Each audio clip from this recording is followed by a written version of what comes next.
Well, not every question can be answered very convincingly when the audience has a very strong view on the issue. So I will try. I'm not actually aware of the Canadian example, but let me say that the Canadians may be charging lower interest rate, but we are doing most of this as grant.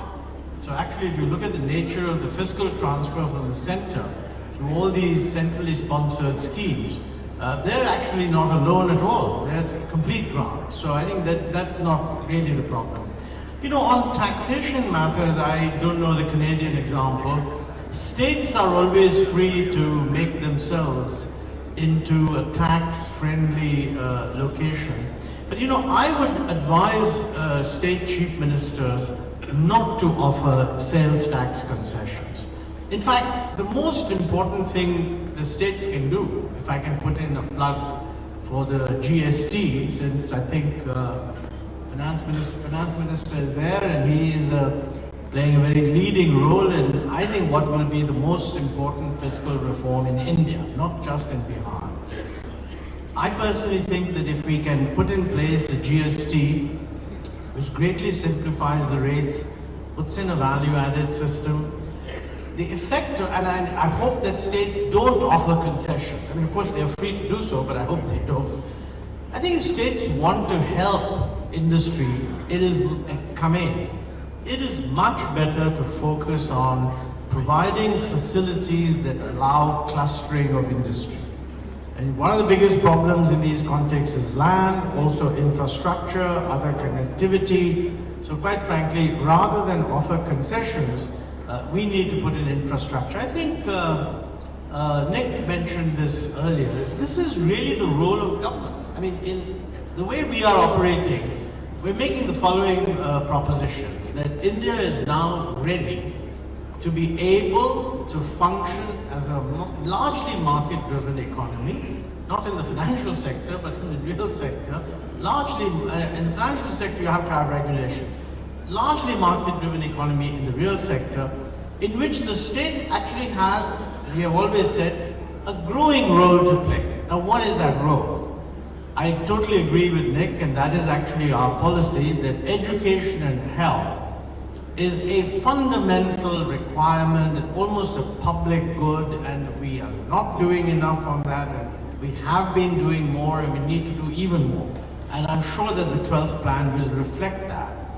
The next most important thing is infrastructure. Now, since we don't have all the money that we need, the strategy that we are following for infrastructure is a combination of public investment to develop those infrastructure projects which can't be done by the private sector, and a well-structured strategy for public-private participation to develop those projects that actually can be developed through PPP. And frankly, the experience on this, I would say, has been extremely positive, in the sense that when all this started 10 years ago, most people were still locked into the mold that infrastructure is done by the public sector. Incidentally, they would point out that that's how it was done in Europe and the United States, and that's true. But the world changes and new possibilities come up, and I think we have been able to do, in many of these infrastructure sectors, a quite successful PPP project. So that's the second. The role of the state in doing PPP is very large, even if the public sector, even if the private sector comes in, structuring these projects, providing an element of assurance, in almost all these cases providing land. These are very major state government and central government responsibilities. So that is another big role for the state.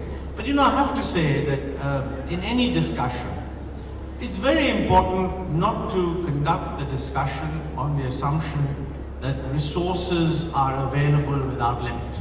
After all, people often, NK himself said, why don't you incentivize states that do well? But he didn't actually say, and penalize those that don't. I would be actually in favor of any revenue neutral method which would impose penalties and move them to states that do well, providing the National Development Council would approve the introduction of such a measure. Otherwise, if you simply incentivize, you're simply increasing the fiscal burden. And I think it's a major issue that we have to face.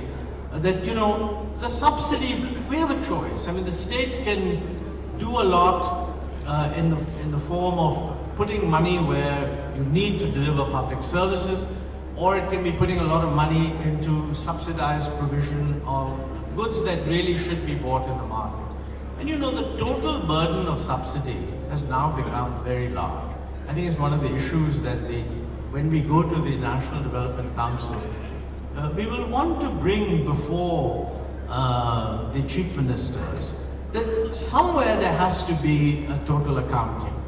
And I mean, the center has a lot of subsidy, the states have a lot of subsidy. If you count the losses in the state electricity distribution companies as a result of not revising tariffs as sort of a subsidy, then those subsidies are actually quite large. And if you add up, somebody should add up all these subsidies and compare them with the investment. I have not the slightest doubt in my mind that if we cut these subsidies over a 3-year period by half and shift that amount into social and infrastructure investment, the net result in terms of growth, equity, poverty reduction, etc., will be much more beneficial than continuing down the path that we at the moment are.